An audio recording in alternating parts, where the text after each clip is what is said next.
200 পার তো বলেছিলেন, একবার তীর অন্যদিকে লেগেছে, এবার 200 পার নয়, তৃণমূলকে পরপারে পাঠিয়ে দেবে বিজেপি।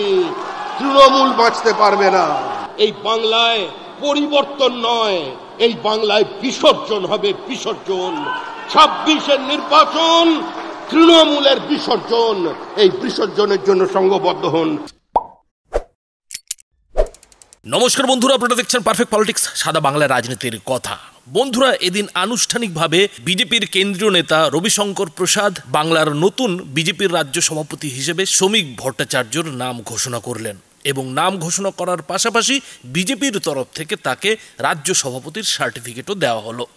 আর এই যে বিজেপির নতুন রাজ্য সভাপতি শ্রমিক ভট্টাচার্য, তিনি এদিন কি বলেন সেটা নিয়েই কিন্তু এদিন প্রায় সবাই মুখিয়েছিলেন। বিজেপির কর্মী সমর্থকরা তো বটেই, সেই সঙ্গে বিরোধী তৃণমূল মানে শাসক দল তৃণমূলও কিন্তু সেই দিকে তাকিয়েছিল যে শ্রমিক ভট্টাচার্য এদিন কি বলেন।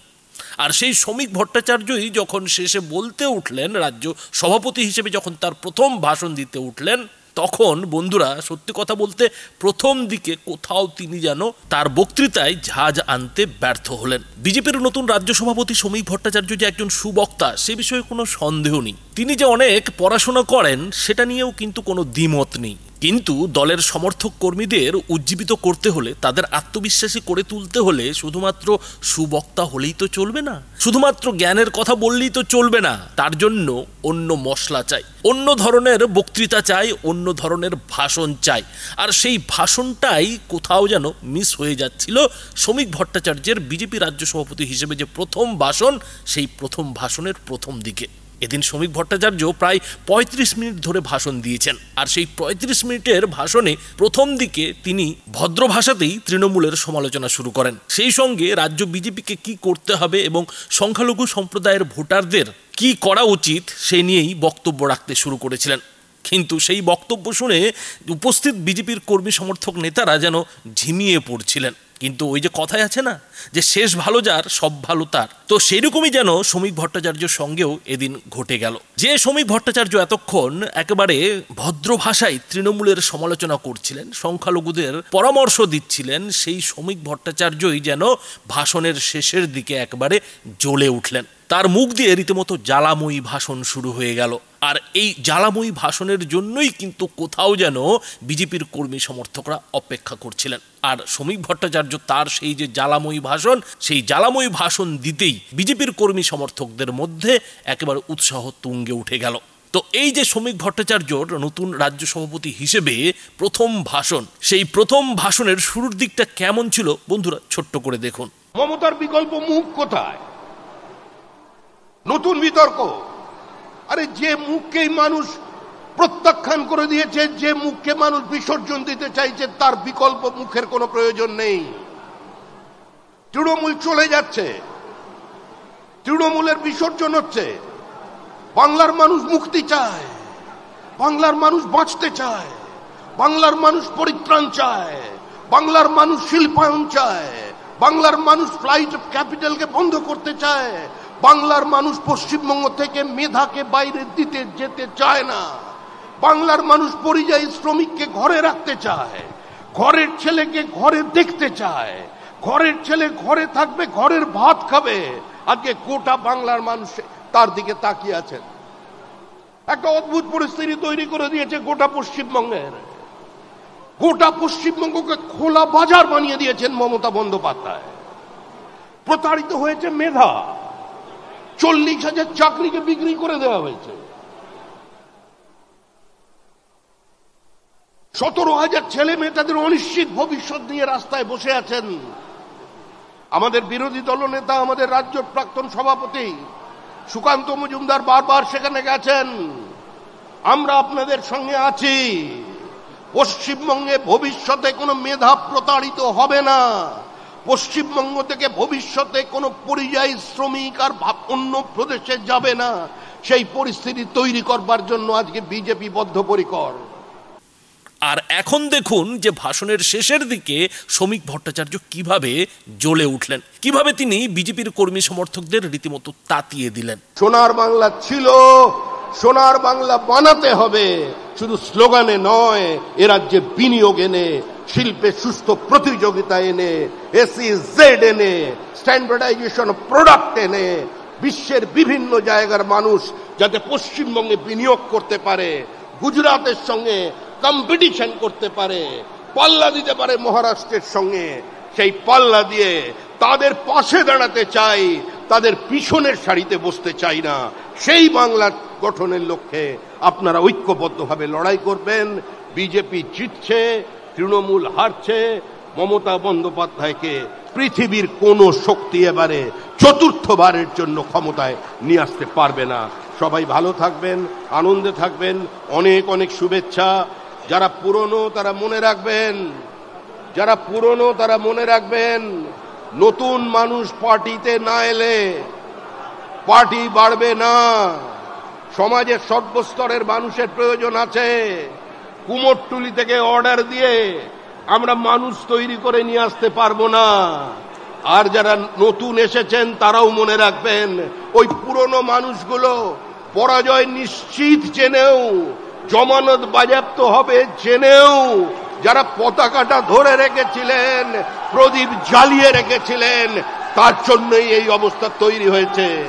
কোনো নতুন নেই, কোনো পুরনো নেই। যার হাতে বিজেপির পতাকা সেই বিজেপি, যে সক্রিয় সেই বিজেপি। কে কমিটিতে আছেন, কে কমিটিতে নেই বড় কথা নয়। আপনার পাড়ায় আপনি প্রাসঙ্গিক কিনা, আপনার বুথে আপনি উপস্থিত কিনা, মানুষ আপনাকে চেনে কিনা, আপনার এলাকার মানুষ আপনাকে বিজেপি বলে পরিচয় দেয় কিনা, আজকে সেটাই বড় প্রধান প্রশ্ন। আমি দক্ষিণ হাওড়ার যুব মোর্চার সম্পাদক ছিলাম। দক্ষিণ হাওড়ার যুব মোর্চার সম্পাদক থেকে আজকে এখানে এসে দাঁড়িয়ে সভাপতি হয়েছি। আজকে আমারই বিশ্বাস করতে কষ্ট হচ্ছিল। ভাই অমিত মালভি আমাকে বললেন, আপনার why are you so tensed, আপনি কি একটু নার্ভাস লাগছেন, আপনি এত হয়ে যাচ্ছেন কেন, গম্ভীর হয়ে যাচ্ছেন কেন? আসলে বিশ্বাস করুন, প্রথম যখন বিধানসভায় জিতেছিলাম 15 মিনিট বিশ্বাস করতে পারিনি যে পশ্চিমবঙ্গে বিধানসভায় কেউ জিততে পারে। 15 মিনিট বিশ্বাস করতে পারিনি। আমি কোনো অতিরঞ্জিত কথা বলছি না। 15 মিনিট পরে বুঝতে পেরেছিলাম বিজেপি জিতেছে। তাই পুরনো সেই দিনের কথা সে কি ভোলা যায়? সেজন্য আমরা আপনাদের কাছে এসেছি।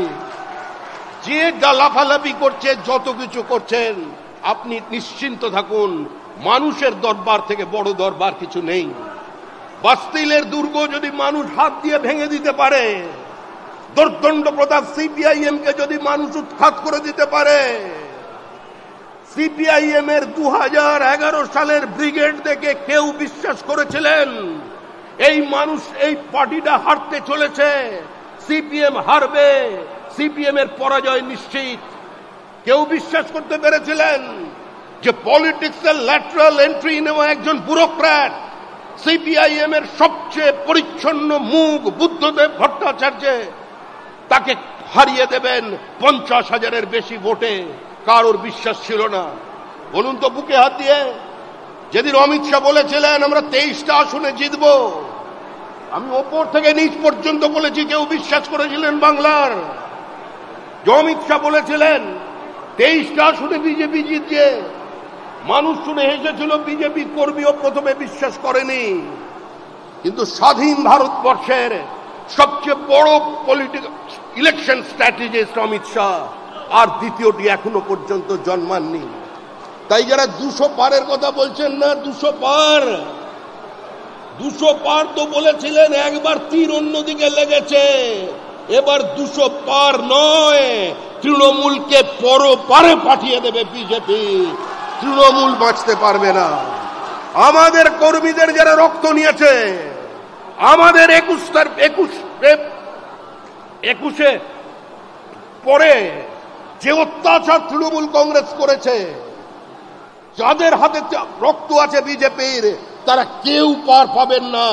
সরকারের পরিবর্তন হবে, পাতাল থেকে খুঁজে বের করা হবে।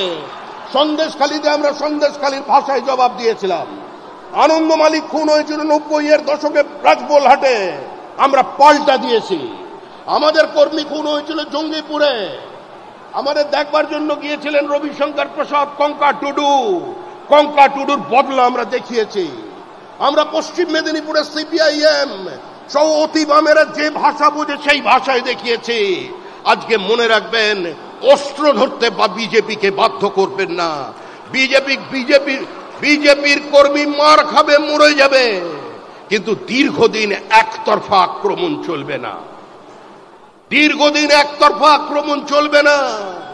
গান্ধীজি শান্তির কথা বলেছিলেন, অহিংসার কথা বলেছিলেন, হাতে কিন্তু গীতা ছিল। আর গীতায় বলা আছে যে সর্বধর্ম পরিত্যাজ্যং মামেকং শরণং মুষি অহং তাং সর্ব পাপেভ্যো মোক্ষয়িষ্যামি মা শুচ।